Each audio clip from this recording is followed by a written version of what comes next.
Welcome to the Fast 15 podcast, offering game-changing tips, advice, and motivational tools for special educators, designed to transform your special education classroom in a quick 15-minute format. Our podcast includes authentic stories from amazing educators like you, and is proudly sponsored by the publishers of the Functional Academics Program, Specially Designed Education Services. Join us as we endeavor to transform the landscape of special education. Today, for the Fast 15, we're excited to welcome the President and CEO of Specially Designed Education Services and the author of the Functional Academics Program, Suzanne Fitzgerald.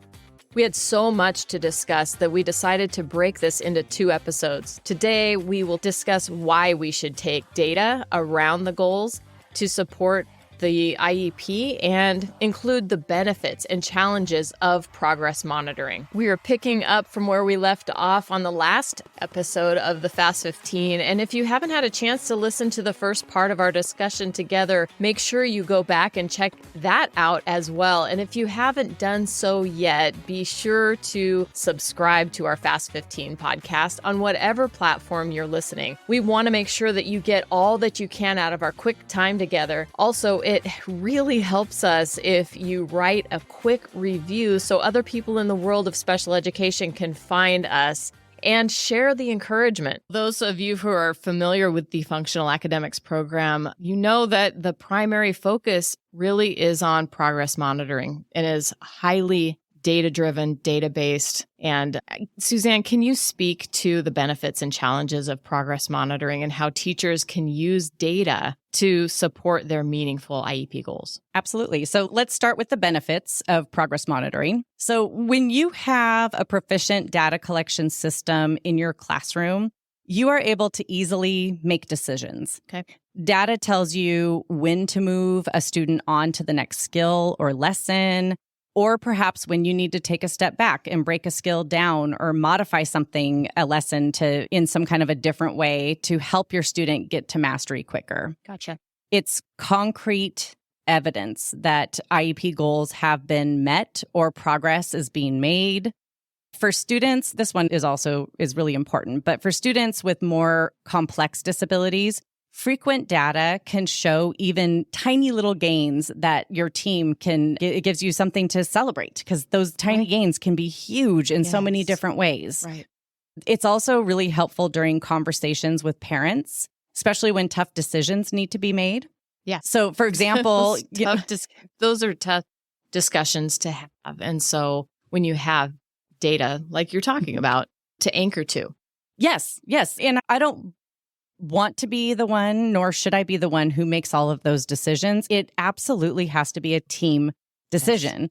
But when you have that data to support why you're bringing up a concern or a suggestion, it makes it a lot easier for everybody to come together and go, okay, yeah, let's move on from this. Right. Or, okay, the data shows this, but can we give it a little longer? And you can set a time limit on it. Right. I use the example. It's a lot easier for a parent of an elementary age child to make the decision to move from letters and sounds to a sight word-based program when they're shown consistent data that has been taken over a reasonable period of time that reflects little to no progress. Data holds a lot more value than simply an opinion that was made by a teacher based on an observation that they had of the child. Right. So that would be an example of where it can help parents go, yeah, okay, let's move on. Okay. Let's try this for a while. Mm-hmm. Another example, I'll give you a secondary example, would be a parent who might be more open to the idea of perhaps allowing their child to be more involved in managing their finances if they can see concrete data that shows that their child has been successfully depositing and transferring money while practicing budgeting and banking at school. Right. That would be a clear way to be like, oh, okay, maybe we could explore this. Yeah, exactly. So really, data facilitates conversations and decisions. Okay. It's hard to argue with data that is taken frequently and consistently. I'm thinking it also maybe takes emotion out of some of the highly charged IEP situations that we're in. You can talk more about that later, but I think what you're saying, there's concrete evidence of where the student's at. Yes, exactly. And like I said, even if the decision isn't what you think it should be, you have a baseline and something to continue the conversation over. If a parent's not ready to move on, it maybe being like, okay, I can see that this data has been taken for 6 months consistently, but sometimes it takes my child a while for it to click. I'd really like to continue this for a little longer. Can we keep going with the data for another 3 months or 6 months or whatever it might be? Then you have that framework and that concrete data to have the discussion later on again and revisit it. And I think that's just the way it should be. It should be together as a team. You have those conversations and you've got something to really be able to rely on. Gotcha. Okay. Yeah. In addition to being able to make academic decisions based on data collection, data is also critical in identifying and addressing patterns of problem behavior. It can be incredibly helpful for identifying what communication strategies are working or whether or not a student's range of motion has improved with stretches that were incorporated throughout the day. It really is essential for so many aspects of a child's program. All of the related service providers, maybe a speech-language pathologist or a speech-language pathologist or a physical therapist who might be working on your team or coming into your classroom, and everybody being on the same team around that data collection. Exactly. And you know this, Barb, we've talked about this all the time. We both believe like wholeheartedly in a whole team approach, that communication, physical therapy, occupational therapy, none of that should be done in a 30, 60, 90 minutes a week session only. No. It has to be done all day, every day. It really does. And so having, again, being able to take data on how often a student is getting out of their wheelchair and is being stretched or whatever it might be, that gives the physical therapist, again, concrete data to be able to look at and see if improvements are being made. And I've had situations in the past where doctors have actually used our data to help support decisions on whether surgery is needed or braces are like they need a different brace, back brace or whatever it might be. So it can be useful in so many different ways. Informing really powerful and huge decisions that a family has to make. And yeah, that's amazing. Exactly. So let's talk a little bit about the challenges. Yes, there are challenges. Data, everybody who knows me, again, I'll say, knows I love data. But I am willing to admit there are challenges with data. Well, I've experienced a lot of challenges myself. So I'm interested to hear what you have to say about that. So I would say probably the biggest and most common challenge with data collection is getting it built into your daily routine. Yes. So I often hear from teachers that they don't have time to take data or they can't take data and manage materials at the same time while working with a student, or they don't have time to train paraeducators to take data. I would agree that all of these are incredibly challenging, especially at first when you are initially learning how to take data. However, once you get over those initial hurdles and data collection becomes part of your daily routine, these other challenges really go away. If you can get through that hump, that initial hump, it just becomes second nature and so much easier. Gotcha. Yeah. I think some of the foundational things of what we do as special education teachers or really anybody in the field, that's really critical as far as laying the foundation in your programming. If you don't have those things, you don't have anything to build on top of. It's the rebar of your program. Yes. I think it can be. Yes. And I would say probably another big challenge with data is not using it. I know the opposite happens where teachers are really great about taking data. And I've been guilty of this myself, where we're taking tons of data on something and I don't take the time to look at it. Okay. Or if somebody, you don't look at it to see, oh, okay, yikes, this student has been at 100% now for 10 days in a row. We got to move on. So taking data is great, but if you don't actually use it, then it's worthless. Right. So that's another challenge, I think, is just making sure you're using it the way you should be. Gotcha. I agree. Yeah.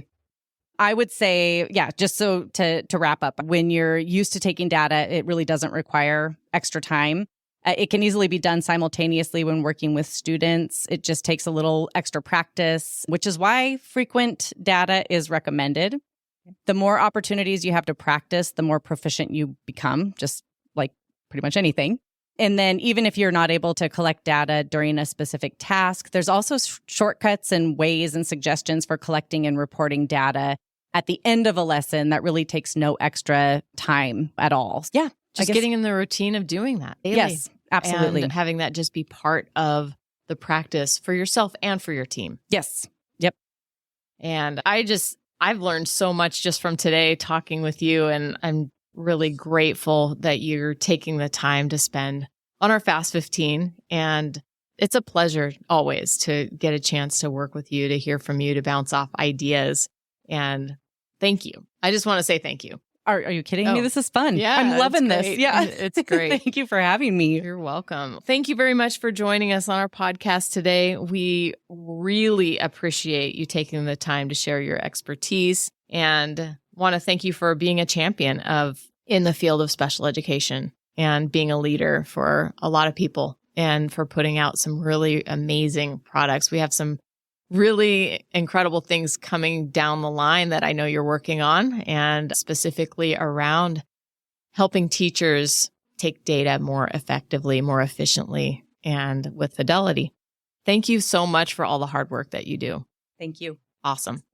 All right, listeners, our time's up, and that's all for this episode of the Fast 15. But real quick, keep in mind some of the things that Suzanne shared with us. Let's do that together. Number one, it's so evident that progress monitoring with a Proficient data collection system really is critical to our programs. It allows us to make informed decisions about when to move students to a next skill, when to modify our lessons, and when our IEP goals have been met. It also helps us celebrate the tiniest of gains, and we can see that in the data. Remember the importance of a team approach. That's number two. Suzanne emphasizes the importance of a whole team approach in special education. Collaboration and consistency across the team are crucial for effective progress monitoring. It helps involve related service providers like speech-language pathologists or physical therapists in the data collection systems and the analysis of the data. We want them to be on the team and for everybody to be on the same page, working toward the same goals. Number three, keep in mind that there are challenges, but there are also available solutions. Suzanne acknowledges the challenges of incorporating data collection into daily routines. It really is so difficult. I know for myself, I've struggled with that for so many years. But solutions are coming, friends. I'm really excited about what SDES has and Functional Academics is bringing to the table with progress monitoring and data collection. It is going to really help us with the effectiveness of sharing the data with our IEP teams. Listeners, Suzanne is the real deal. I know this because I get to walk alongside her on the journey of developing content and providing solutions for teachers. I've gotten a sneak peek into some really incredible tools that she's building into the Functional Academics program. Incredible and innovative tools that will really make progress monitoring more efficient, will be taken with fidelity while keeping everything functional. That's what Functional Academics is all about. So stay tuned for more coming your way very soon. Let's continue to connect and find ways to support one another in the work that we're doing every day. And until next time, you are not alone. Remember that. You are not alone, champions of special ed. Until the next time, you are not alone. Champions of Special Ed, I am with you, and you've got a whole lot of people on your team. So until the next one, be well and be kind. A heartfelt thank you to our generous sponsors, Specially Designed Education Services, publishers of the Functional Academics program. Please take a moment to learn more about the only true comprehensive functional academics program that enables students with moderate to severe disabilities to improve their ability to live independently and show meaningful growth both academically and personally, while creating accountability with data-driven, evidence-based results. Visit www.sdesworks.com to learn more.